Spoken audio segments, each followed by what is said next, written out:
Well, after much build-up and anticipation, we finally get to see the Deus group meeting take place in one of the most satisfying episodes yet. Hey guys, it's counting in my review for Mr. Robot, Season 4, Episode 9, Conflict, and oh my god, this episode was just fantastic. And obviously I was very excited for this one, considering that, you know, this is the big event that we've been building up to throughout the entire season, pretty much since I'd go as far as say, like, the second episode. We've been waiting to see this happen, this whole face-off between White Rose and, basically the remnants of F Society in that way, and I was excited to see the way that whole thing would go down, and it was just so glorious to behold. This is easily one of the most satisfying episodes this entire show yet, that really did kind of feel like a throwback to Season 1 in many ways as well, and just overall, I found so relentlessly satisfying in that way, and I think definitely the show is headed on a very good path for its last 3 episodes, so we're just getting to it right now. Now, of course, before we talk about the Deus hack and all of that, let's get into the first scene in this episode, because I know a lot of people are going to be talking about it. So, a big thing in this season is that, you know, back in episode 2, we were all trying to figure out what exactly is going on with this third personality.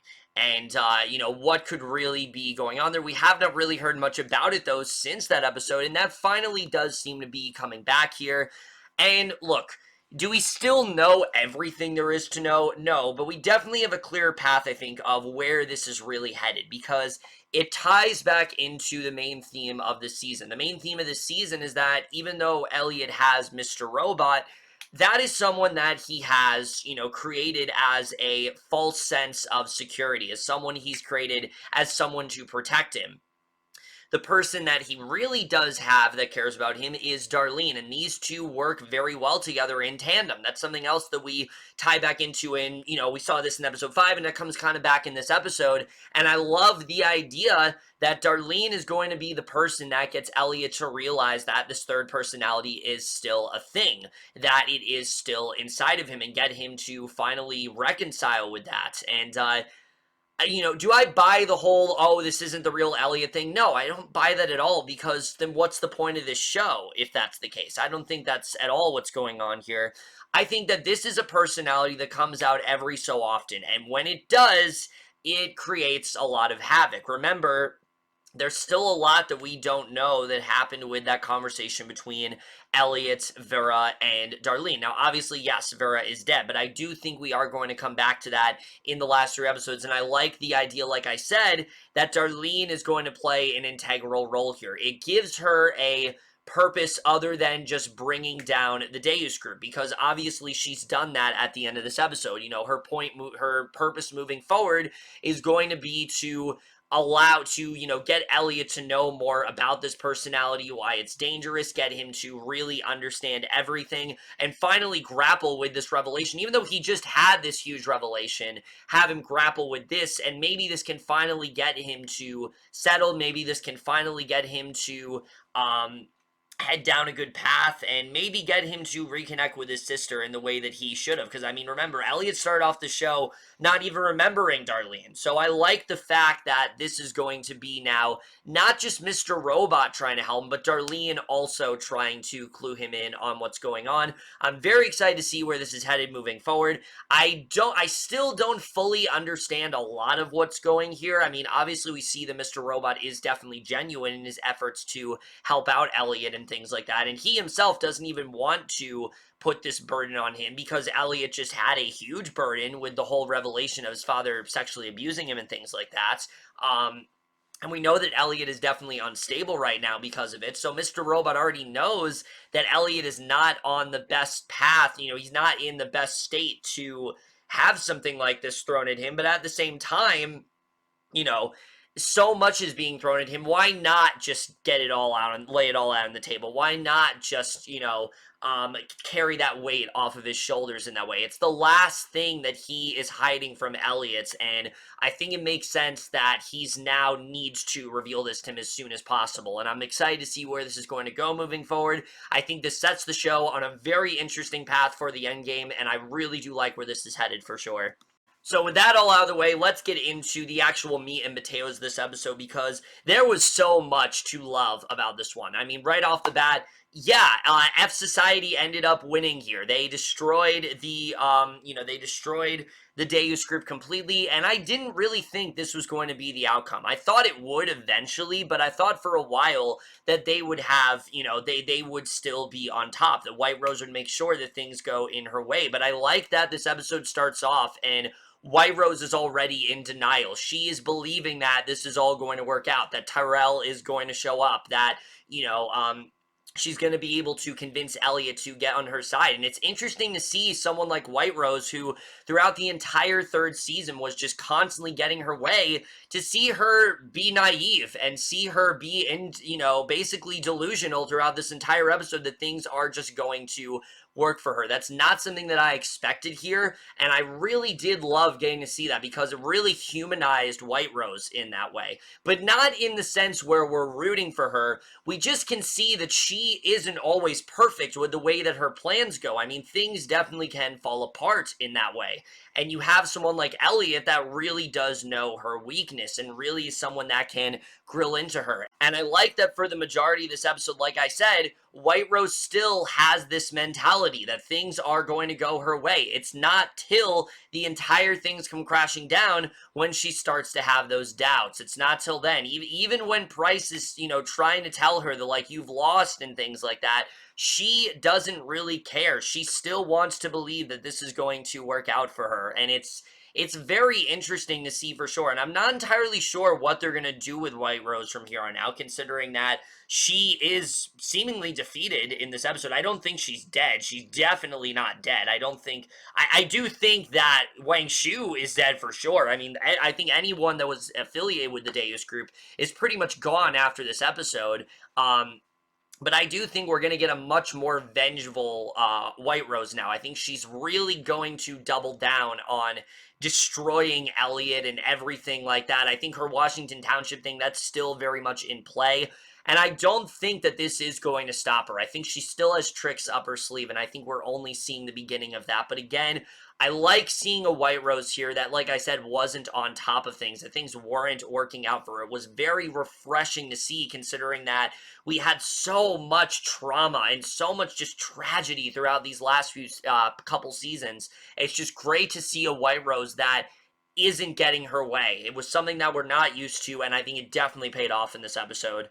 But like I said, the real meaning of this episode, again, it stems back to Elliot and Darlene and them working well together and how Elliot really needs Darlene in that way. And I like throughout a lot of this episode, Elliot isn't even really there because, as we know last week, he told Mr. Robot, I don't think I can do this. I don't think I can pull this off. So Mr. Robot is calling a lot of the shots here, and things are not working out as well as they need them to. Darlene is set on making sure that this works out in the way that it should, but still, we're not entirely sure if this is actually going to work. And it was very suspenseful in that way. I mean, you really didn't know how this was all going to turn out. And I really loved what we got to see with Darlene here. I mean, she is more determined than ever to make sure that this goes her way, really doing everything she can to perfect all of this. And again, I'm not a hacker, so I can't explain a lot of what they were doing here, but I will say that they definitely did plan this out well. And I love the moment where, Darlene, obviously, we know that she can only see Elliot, but we know it's Mr. Robot,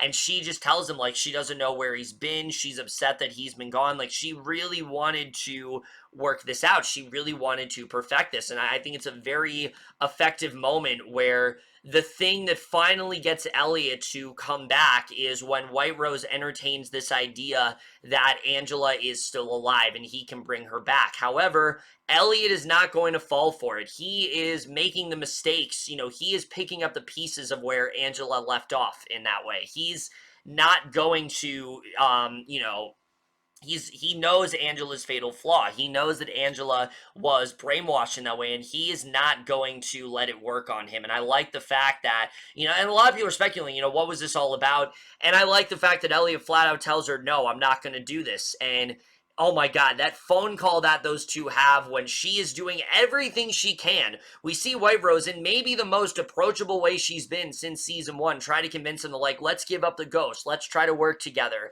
Elliot knows that there is a catch. Elliot knows that she is not on the right side of things, and he flat out tells her I'm not going to do this with you.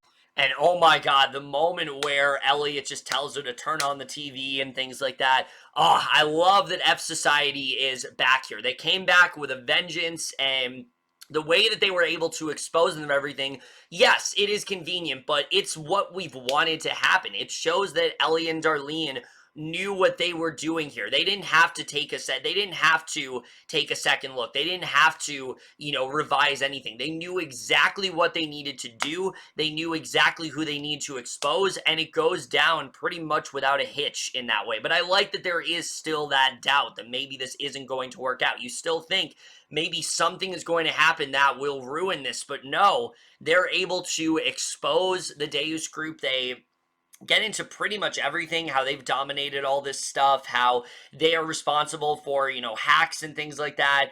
And now the Deus group is pretty much public enemy number one. And this is not at all where we were expecting it to go. But that whole moment I just thought was so satisfying. I love the way all of them went down. And it's just refreshing to see them not being in control, them not being able to stop this. And I really love the way all of that went down. I love the way that they were able to, encrypt every single account. The moment where, White Rose realizes that she's losing money, I just thought was phenomenal. And BD1 handled that so well throughout this entire episode. His range is just phenomenal. Not enough people talk about how good he is in this show, but he did such a great job with just showing just how defeated White Rose really was and how desperate she was to make sure things still went her way up until the very end. And I love the way that whole sequence went down for sure.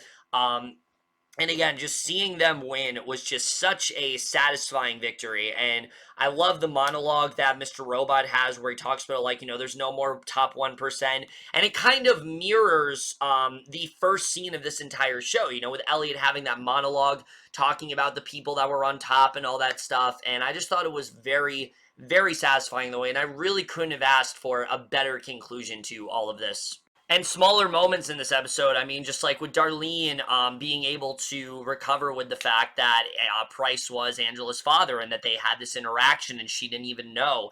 And you see the fact that she just feels so upset about this. She really wishes that she could have talked to Angela about this. I think Darlene still kind of wishes she could have helped her in that way. It's heartbreaking. It's the kind of thing that you're worried could possibly ruin this entire mission. But the fact that it didn't, it just shows how much better Darlene has become, how determined they really are to make sure this all goes down, because they look at it as a way to avenge Angela and many of the other people they've lost, their deaths in that way. This is how they avenge them. And as Price says, even though Angela's dead, her spirit lives on in all of these characters. They know what happened to her. They know how White Rose was able to play her, and and because of that, they've grown wiser now. They know what White Rose is capable of, and now it's really a matter of them, knowing what her weakness is, and that's really why I think this went off as well as it did.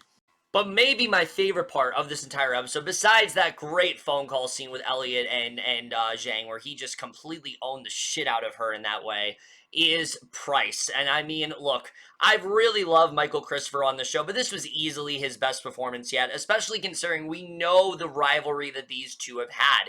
These two have been gun-ho against each other pretty much since the beginning. I stem back to the conversation in season 2 where, Price was talking about how he's a mercenary and how he doesn't really care if he wins. He just wants to see her lose. That's all he's ever cared about. And knowing that they're going to pull off this hack, it just enticed him. And the episode reminded us that Price is not necessarily a good individual, but he's someone that we can root for because he wants to bring down White Rose, and that's why we should root for him in that way. And I think the show did a really great job with that here. And oh my god, just so many hilarious scenes. Maybe the best use of him we've ever had in this show. I just love seeing him just completely just not giving a fuck. He knew that he was a dead man walking, so he was going to take every opportunity that he possibly could to just roast White Rose and tell her how, shitty this whole thing turned out for her and how,